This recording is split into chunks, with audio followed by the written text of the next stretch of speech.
Henshin. Jadi sebelum nonton movie ini, Ana itu udah pasang ekspektasi serendah-rendahnya, serendah mungkin ya. Karena sebelum Ana nonton juga udah lihat banyak yang menyuarakan kekecewaannya sama movie satu ini, banyak yang itu di media sosial ya. Ya Ana juga nggak mau terhasut di sini ya, jadi harus mencicipi sendiri dulu baru tahu gimana sih rasanya emang ya. Jadi semua pendapat Ana soal movie superhero Senki bersifat subjektif di sini ya. Ada yang jelek ya tak bilang jelek, ada yang bagus ya tak bilang bagus teman-teman. Bagi kalian yang punya taste sendiri ya boleh juga diutarakan di kolom komentar. Jadi ini dia teman-teman review movie terkeren, terepik, terbaik sejagat raya, yaitu Superhero Senki. Jadi komentar-komentar yang mungkin gak terima dan bakal bilang, emang lu bisa bikin bang, itu Toei udah nyajiin juga, ya udah kita terima-terima aja lah bang, namanya juga film buat anak kecil bang, dan sebagainya ya. Semoga kalian cepat tercerahkan lah ya. Ada kritik ya, ada poin-poin alasannya juga ya kenapa. Jadi bukan asal hujat doang.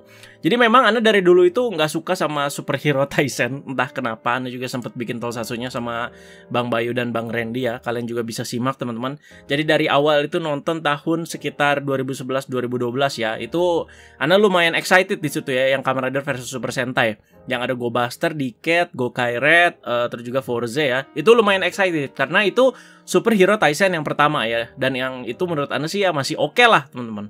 Tapi makin kesini makin agak ngalor ngidul menurut Ana ya. Superhero Taisen Z, Chow Superhero Taisen. Dan gak cuman Ana, emang banyak fans-fans yang kurang suka juga dengan movie-movie collab ini teman-teman ya. Antara si dua franchise terutama, yaitu Kamen Rider dan juga si Super Sentai. Atau misalkan ada movie Kamen Rider terus fit Super Sentai. Nah seperti itulah ya. Ini sampai di satu periode waktu kan Shirakura nggak bikin lagi kan si Superhero Taisen ini kan. Kalau nggak salah sampai 4 tahunan ya. Tapi di tahun 2021 kemarin akhirnya tayang kembali. Ya, lewat Shirakura juga yang angkat bicara di sini. Akhirnya ada si Superhero Senki ini. Jadi sebelum bahas lebih lanjut soal movie ini, Superhero Senki itu memang ditayangkan untuk menjadi perayaan Kamen Rider yang sudah berumur 50 tahun dan juga si Super Sentai yang sudah berumur 45 tahun gitu ya. Jadi ya udahlah kata Shirakura ya, karena mumpung ini Enif ya udahlah, adain aja si Superhero Senki ini. Tentunya ini disangkut pautkan juga dengan tribut kepada sang pencipta dua franchise ini ya, yaitu Bapak almarhum Shotaro Ishinomori. Jadi ada dua hal yang penting dibawa ke sini, yaitu anniversary dan juga si tributnya ini ya. Jadi awal film seperti biasa itu ada dasaran masalah ya. Menurut Ana dasaran masalahnya udah bagus dengan harus membawa tema utama Saber, yaitu buku atau story atau kisah ya. Jadi di cerita Superhero Senki ini sekali lagi di movie ini aja ya, oke? Di movie ini aja, oke? Diceritakan kalau si Sword of Logos itu mempunyai markas untuk menyimpan buku-buku yang sangat penting bernama Agastia Base. Nah kan kalau di serial Saber kan nggak ada Agastia Base ini ya. Jadi sekali lagi cuman di movie Superhero Senki ini aja, oke? Jadi di markas utara nyambung lagi ke atas macam Corin Tower-nya Dragon Ball lah ya. Itu markasnya udah kayak di luar angkasa gitu ya. Nah, buku-bukunya apa? Yaitu buku-buku mengenai kisah-kisah para Kamen Rider dan juga Super Sentai. Jadi setiap Kamen Rider atau Sentai itu punya kisah dan dokumentasinya di sini ya. Jadi misalkan ada buku Kuga, yaitu ceritanya si Godai aja di situ ya. Jadi diceritakannya dalam sebuah buku atau kisah di situ ya. Jadi dalam dunia Saber, Rider lain itu ya berupa kisah di sini teman-teman ya. Jadi buku-buku ini tuh sangat dijaga oleh si Sword of Logos, dan kalau kalian lihat juga di situ buku-bukunya di rak-raknya juga sampai ada segelnya gitu ya. Jadi benar-benar sakral banget di sini ya. Jadi karena kalau ada yang mengganggu di situ ya, kisahnya itu bisa ruwet. Nah, seperti yang terjadi di Superhero Senki ini. Dan muncullah antagonis bernama Asmodeus yang juga sudah ikut tersegel di situ tapi terbebas. Jadi asal muasal terbebasnya ya nggak tahu kenapa tiba-tiba terbebas di situ dan membuka segel para buku yang dijaga tersebut. Ya, dan menyebabkan dunia ini tidak seimbang ya, karena satu kisah dan kisah lainnya itu bertabrakan satu sama lain. Oke. Jadi memang tujuan Asmodeus adalah di sini menggabungkan seluruh cerita dari Kamen Rider dan juga si Super Sentai ini. Kalau digabungkan jadi nggak stabil gitu teman-teman ya. Dan kalau udah nggak stabil ya bisa lenyap gitu ya, karena ya terus nggak stabil di situ. Oke, sampai di sini teman-teman ya. Jadi menurut Ana untuk dasaran konfliknya di sini udah bagus ya, di mana para Kamen Rider dan Super Sentai itu mempunyai kisah masing-masing. Karena sekali lagi temanya itu ya Saber sebagai pemeran utama. Dan di mana beberapa kisah ini menjadi bertabrakan dan tidak seimbang juga menurut Ana di sini sih konsepnya udah sangat bagus. Ya. Jadi kalau di MCU itu ya macam multiverse lah ya. Jadi kayak campur-campur gini ya. Terus kayak kalau di Loki gitu kan, ada Nexus eventnya lah dan segala macam lah. Pokoknya di sini menurut Anda sih udah bagus ya. Dimana Toma yang dari dunia cyber nyasarnya itu ke kisahnya si Zenkaiger gitu. Dan Kaito dan para humanoidnya nyasar ke si Cyber. Nah, kalau teman-teman, kalau movie ini tuh bisa ambil ruang lingkup yang menurut Anda sih lebih luas lagi di sini, ya bisa edan sih menurut Anda ya, karena konsep satu kisah dan satu kisah lainnya itu bertabrakan. Gitu ya. Terlihat kan di sini Kento itu nyasar ketika baca buku Karenger kan. Tapi di buku Karengernya di situ nyelip juga kisah Kamen Rider Black dan Kamen Rider Drive. Nah, ya. Jadi kalau Toei niat ya, sekali lagi Kento itu bisa ketemu si Inosuke Tomari, di situ bisa ketemu si siapa namanya sih, Ryo Uchida, terus bahkan Kotaro Minami juga bisa ketemu juga sama si Red Racer ya. Mungkin kalau di cerita ini ya di satu sisi ya seperti itu si Kento. Cuman kan kita di sini cuman dikasih lihatnya ya dua sisi aja, yaitu si Toma sama si Kaito, yaitu si Saber dan juga si Zenkaiger, karena emang mereka pemeran utamanya ya.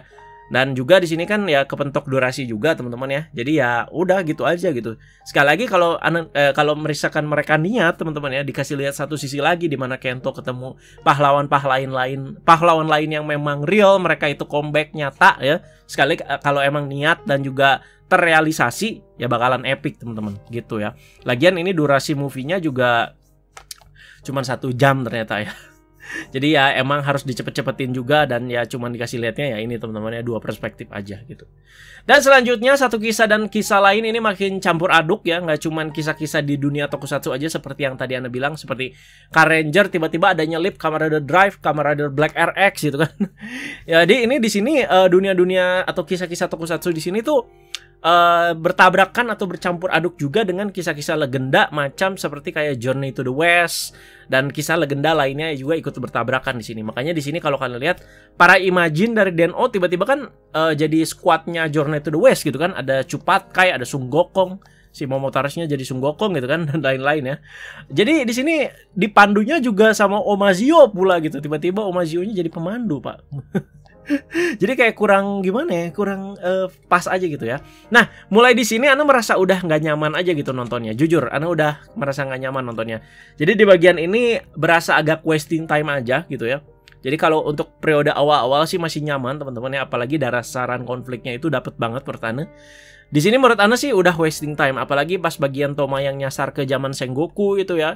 Jadi di situ fasenya jadi melambat banget ya, kerasa di situ. Syukur kejenuhan ini sih masih diselingi sama beberapa aktor yang comeback ya, macam si Sogo, si Aruto, Deka Master, Worshipping, Rio Commander, terus ada si Chiaki, Shinken Green, dan juga si Kiraime Blue. Ya masih terobati lah ya, itu dengan comeback-comeback mereka ya di wasting time-nya ini. Jadi peran mereka juga jadi sedikit berbeda karena efek-efek kisah yang bertabrakan itu ya.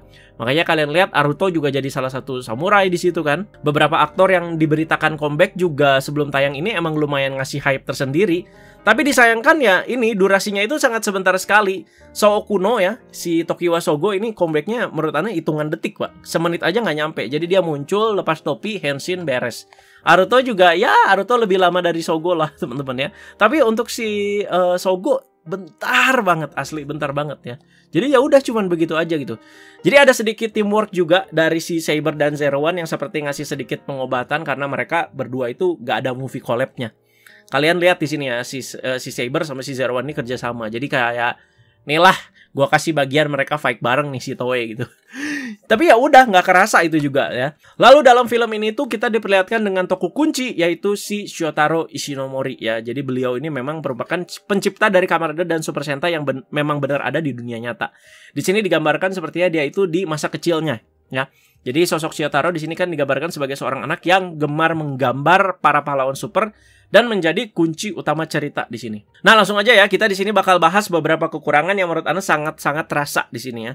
Jadi melanjutkan di atas tadi yang menurut Anda dari dasaran masalah sih ya udah bagus teman-teman ya, tapi jadi membosankan juga karena beberapa bagian menurut Anda jadi wasting time juga.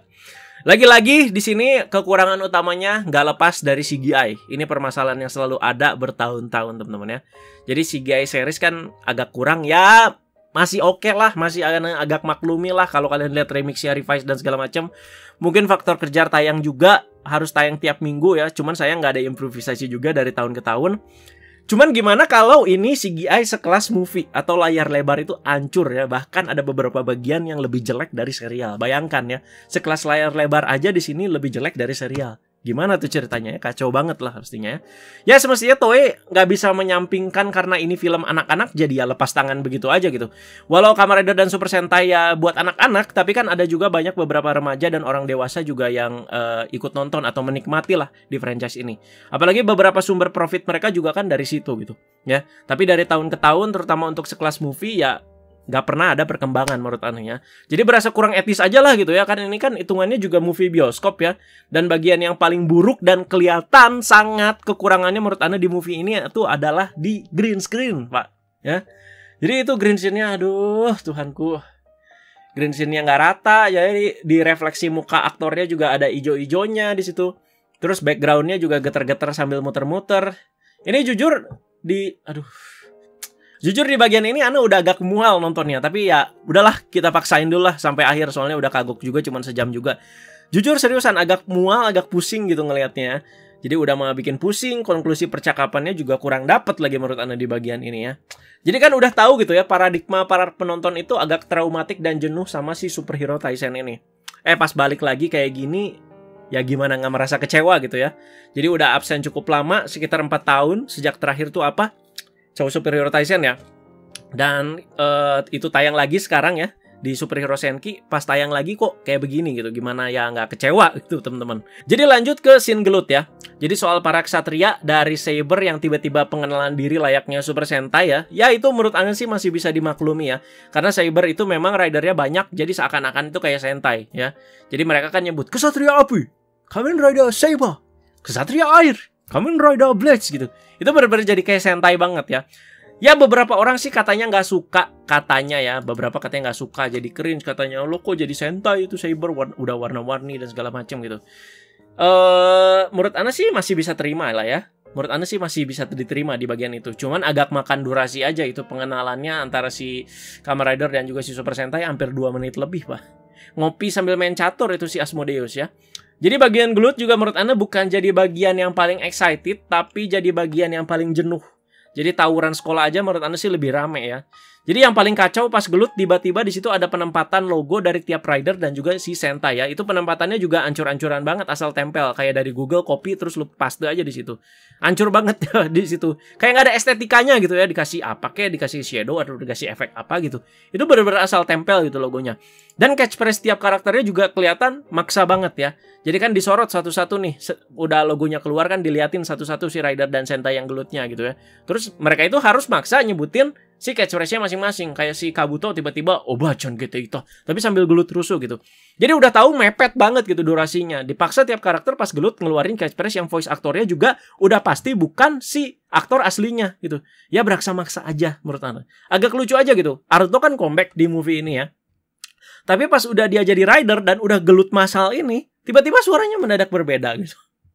Jadi udahlah diem aja gitu ya. Udah diem aja, nggak usah catchphrase ya. Itu logonya aja udah bikin pusing Pak. Ya menurut Anda. Dan ada debutnya Kamen Rider Revise ya di sini ya. Dan lagi-lagi Toei dengan PD-nya ngasih debutnya si Revise di Superhero Senki itu kan bisa dibilang ini apa ya, pengenalan pertama ya si Revise ini untuk para penonton gitu ya. Tapi dengan PD-nya si Toei ini ngasih unjuknya itu si Revise-nya pas beraksi pakai Shigi ya. Jadi dibandingkan dengan action yang benar-benar fight, teman-teman. Jadi keluar lagi lah itu ya si Revise yang kakinya bengkak gitu ya, kaki T-Rex-nya keluar ya kayak di episode 1 ya. Jadi jika dibandingkan dengan Zero One yang ada di akhir film Over Quarter, tahu kan ya, yang lawan si Kamen Rider Zonjis ya di situ, jauh. Itu luar biasa banget menurut Anda impresinya ya. Jadi Zero One pas muncul itu keren banget lah, yang pas jadi Flying Falcon dia ya. Nah itu dia. Dan pas para rider dan Sentai lawan Asmodeus yang udah jadi monster raksasa, tiba-tiba serangan pedangnya itu bisa belok-belok letoy gitu Pak. Itu lu lagi main game pesawat yang serangannya bisa kayak air kencing belok-belok gitu ya. Yang zaman PS1 Pak, Raiden tuh, Anda inget banget ya. Dan soal form baru Saber, yaitu si Saber Superhero Senki ya, atau Saber Zenkaiger form apapun itu ya masih oke lah menurut Anda ya. Anda sebagai fans berat Dragon Knight masih bisa terima kalau soal ini ya. Cuman aspek-aspek yang seperti di atas loh, yang bikin greget itu loh, CG, green screen, dan apapun itulah ya. Oke, mungkin di beberapa bagian juga seperti yang Anda jelaskan, di bagian yang green screen-nya hancur itu konklusinya kurang tersampaikan dengan baik ya. Tapi menurut Anda secara pesan moral ya lumayan lah, oke? Jadi bedakan antara konklusi dan juga pesan moral di sini ya. Jadi tersampaikan lah ya, walau beliau Ishinomori ini sudah tiada, tapi karya-karyanya ini masih bisa terwariskan sampai sekarang dan semangatnya itu masih bisa tersalurkan terutama untuk anak-anak yang nonton sekarang. Ana suka sih di situ ya, apalagi di bagian simbahnya muncul itu ya. Jadi tersampaikan dengan baik lah di sini pesan moralnya ya. Dan juga Ana emang suka sih kalau lihat simbah gitu ya, berasa tegas gitu ya. Mungkin gak semua ya, tapi bagi Ana pribadi movie ini lumayan lah mengobati rasa kangen sama Saber. Ya, walaupun ada beberapa aspek yang menurut Ana sih jelek banget dan hancur banget ya. Jadi gimana ya, aspek-aspek kangen ke Sabernya itu seperti kayak kangen sama cast-castnya, ngelihat si Toma lagi, ngelihat si Mei-chan, ngelihat si Kento, dan juga soundtrack-soundtracknya emang di sini di Super Hero Senki itu soundtracknya lebih dominan di Saber gitu ya. Dimana yang menurut Ana sih dari segi musik itu Saber udah juara banget. Oke, jadi itu dia teman-teman review Ana untuk movie Super Hero Senki 1 ini. Movie yang luar biasa, movie yang ajib, movie yang epic ya. Udah bisa ngalahin No Way Home sama Endgame pokoknya. Jadi walaupun banyak kekurangan ya, tapi ada beberapa poin plus juga memang, walaupun si kekurangan-kekurangannya ini lebih dominan lah ya. Tapi Ana udah kasih tahu juga aspek-aspeknya apa, alasan-alasannya apa ya. Sekali lagi kita cuma penikmat aja apa yang mereka sajikan, tapi bukan berarti kita dihidangkan dengan makanan yang gak enak itu ya kita asal lahap aja dan juga nanti keluar jadi boker gitu. Ada hak juga kita untuk ngomong kurang atau bahkan gak enak ya. Kalau boleh kasih komentar lagi sebelum nutup video ini, ya kalau bisa sih gak usah tayang lagi lah Super Hero Senki. Jadi menurut Anda sih fokus aja di serial dan winter movie yang biasanya itu collab antara dua rider, atau summer movie dan juga project-project macam si Kamen Rider Black Sun dan semacamnya ya. Menurut Anda sih itu udah bagus banget ya. Jadi untuk kategori movie layar lebar dan juga untuk movie yang bawa-bawa anniversary 2 franchise dan untuk sebuah tribute, ini terhitung buruk menurut Anda ya. Oke, ya jadi gitu aja sih. Jika kalian punya pendapat pribadi soal movie satu ini ya jangan lupa teman-teman ditulis aja di kolom komentar. Jadi itulah dia pendapat-pendapat Ana. Jadi silahkan, Ana juga penasaran juga komentar-komentar kalian seperti apa ya. Jadi Ana mencoba gak terhasut sama sekali di media sosial, dan pas Ana nonton ya udahlah kayak begitu gitu ya. Udah Ana sampaikan semua di video kali ini. Ya udah, gitu aja guys. Terima kasih banyak sekali lagi ya. Jangan lupa kita komentar dan diskusi ya di kolom komentar bawah. Jika ada kesalahan dan juga apapun itu ya silahkan teman-teman dikoreksi dan ditambahkan juga ya teman-teman. Terima kasih banyak sekali lagi teman-teman. Jangan lupa like, share, dan subscribe. Follow Instagram Anda @Reza Alexander dan Jody Agarza Plus. Ada TikTok juga @Reza Alexander dan Arkita. Bye bye.